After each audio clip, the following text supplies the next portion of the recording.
మహిమకు పాత్రుడా, ఘనతకు అర్హుడా, మా చేతులెత్తి మేము నిన్నారాధింతుము. మహోన్నతుడా,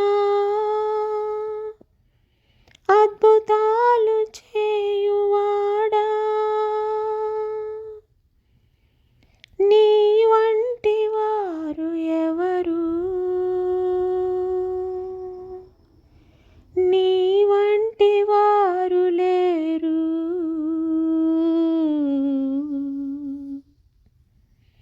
స్తుతులకు పాత్రుడా, స్తుతి చెల్లించెదం.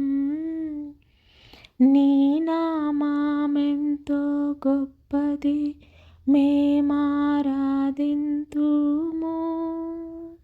మహోన్నతుడా,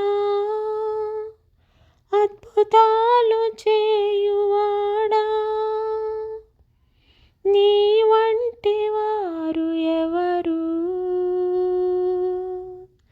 నీ వంటి వారు లేరు.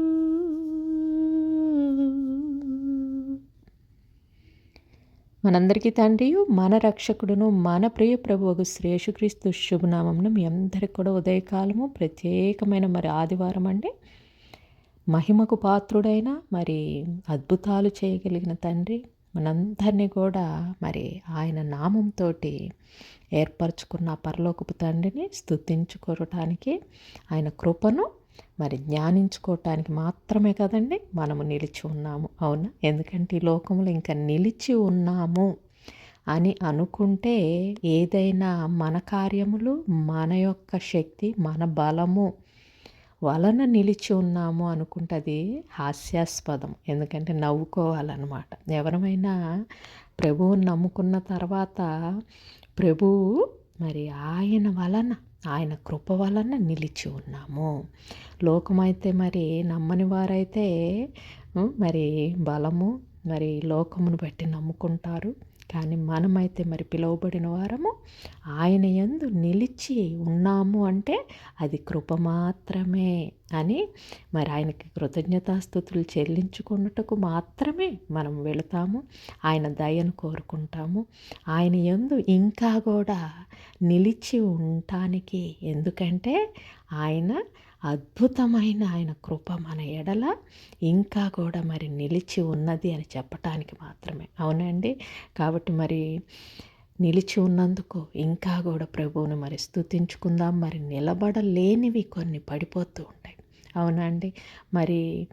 2 రోజుల క్రితం హృదయ విదారకమైన దృశ్యాలు మనకు కనపడ్డాయి. నిద్రలేచి ఒక్కసారి వార్తలు వినగానే అమ్మో అని గుండెలు తల్లడిల్లిపోయినాయి. అవునండి. ఎక్కడి గురించి చెప్తున్నాను? మన ఆసియా ఖండమే. అవునండి. థాయిలాండ్, ఆ బ్యాంకాక్ ఆకాశ హర్మ్యములు అంటారంటే ఎంతో ఎత్తుగా కట్టుకొని అక్కడ కూడా వాటిలో కూడా స్విమ్మింగ్ పూల్స్ ఇంకేవో కట్టుకొని ఉల్లాసముగా ఇంకా మనకేమి ఎదురేది అనని దేవుణ్ణి ఏమన్నా నిర్లక్ష్యం చేశామేమో. అవన్నీ కూడా కదిలింపబడ్డాయి అంటండి. కదిలించుట అనేది ఎంతటి అది శక్తి కలిగిన కార్యం అండి. ఎందుకంటే భూమి విశ్వాసములో ఏర్పరచబడింది దేవుని యందు.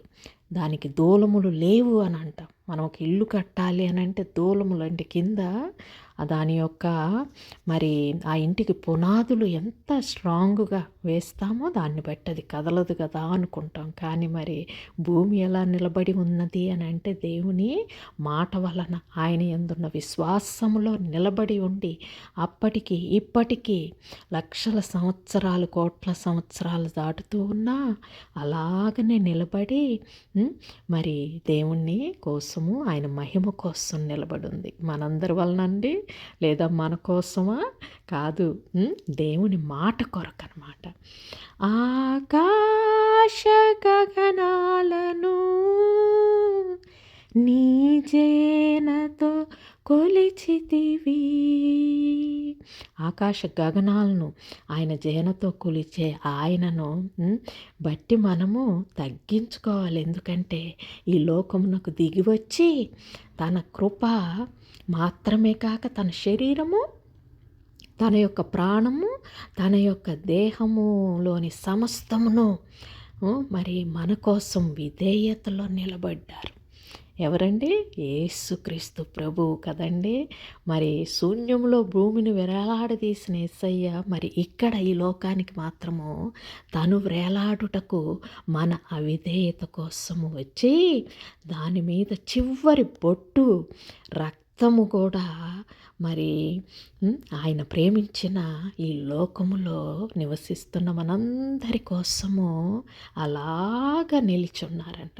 మనమైతే కొంచెం రక్తం పోతే ఎంతగా విలవిల్లాడిపోతామండి, పడిపోతూ ఉంటాం. కానీ ఆయన దేవుని ప్రేమ, తన కుమారుని ప్రేమ మన ఎడల ఎంత గొప్పదండి. అవునండి కదా.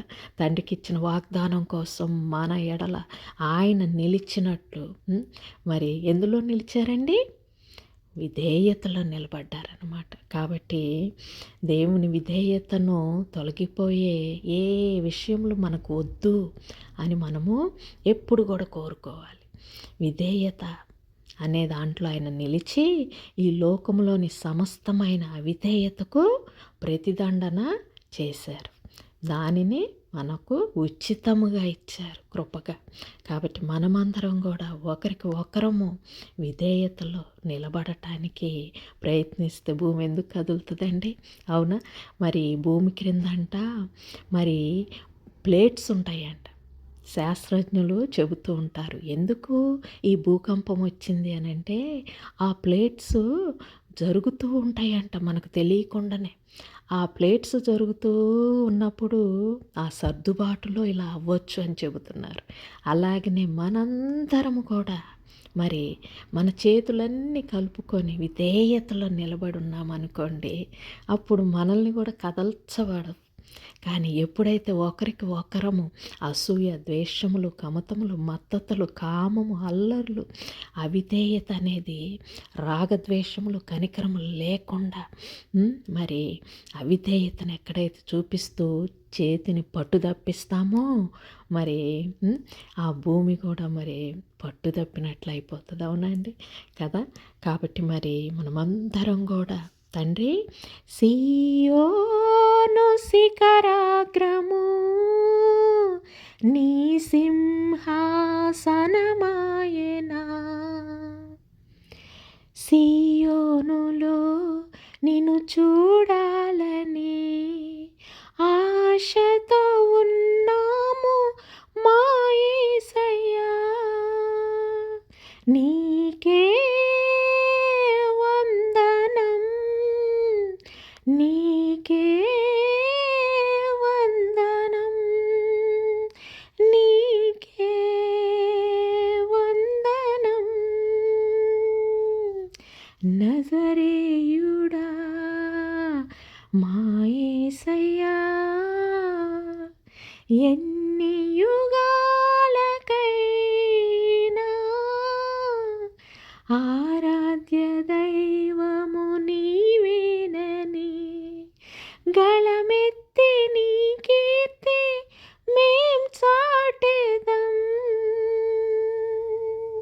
హల్లెలూయా. మరి నజరేయుడు ఆయన మనందరి కోసం వచ్చి భూమిని మరలా కూడా మరి స్థిరపరచాలని చేసిన ప్రయత్నానికి మరి అవిధేయతతోటి మరలా మరలా మరలా మరలా దాన్ని కదిలించే ప్రయత్నం కాకుండా విశ్వాసములో ఆయన చూపించిన విధేయతలో మనమందరం కూడా నిలిచి ఉంటే భూమి ఎప్పటికీ కూడా కదలించబడదు అన్న వాక్యము నెరవేరుతుంది. కాబట్టి మా ప్రియమైన ప్రభువా, మా ప్రతి అవిధేయతను అయ్యా ఈ శరీరం ద్వారా, ఈ మనస్సు ద్వారా, నీ యొక్క తలంపుల ద్వారా, మరి మా యొక్క నడకల ద్వారా ఎక్కడైతే పెడుతున్నామో వాటిని అన్నిటినీ మీకు అప్పచెబుతున్నాం.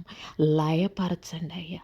క్రీస్తుని యొక్క ఉన్నతమైన శక్తి కలిగిన నజరేయుడు నామమున అడుగుతున్నాం తండ్రి. లోకంలోని సమస్త ప్రజలను మరల దీవించండి.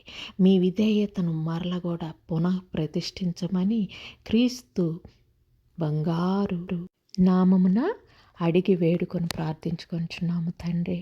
ఆ బిడ్డలందరినీ కూడా నాయన ప్రభా, చనిపోయిన అయ్యా శరీరములు నాయన అయ్యా వారిని అందరినీ కూడా మీరు ముట్టండి తండ్రి. ప్రభువా దేవా తండ్రి, మరల మేము చూడాలి నాయన అందరం కూడా నిత్య జీవంలో నీతో పాటు తండ్రి. ఎంతమంది క్షతగాత్రులు అయ్యారో అయ్యా రక్షించండి తండ్రి. ప్రభువా గాయములనన్నిటిని స్వస్థపరచండి మా తండ్రి. మరల కూడా నాయన మా రహదారులన్నిటినీ నీ యొక్క రహదారి అయిన జీవ మార్గంగా మార్చుకొనమని యేసయ్య తండ్రి దేవా నాయన రిస్టోరస్ మరల నిలపండి నాయన, మరల నిలబెట్టండి నాయన. ప్రభా మేము నిలబడలేము తండ్రి. ప్రభు ఇది నీ వలన మాత్రమే, సజీవుడైన యేసయ్య ఇది నీ నామము వలన మాత్రమే మరల కూడా భూమికి మరల నిలబడే మనస్తత్వాన్ని అయ్యా శక్తిని దయచేయమని నీ యొక్క ప్రశస్తమైన నామమున ప్రార్థించి వేడుకొంచున్నాము తండ్రి.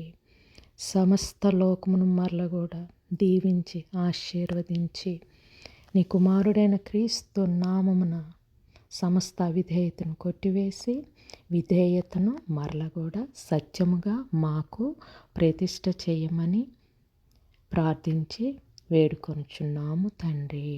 ఆమేన్.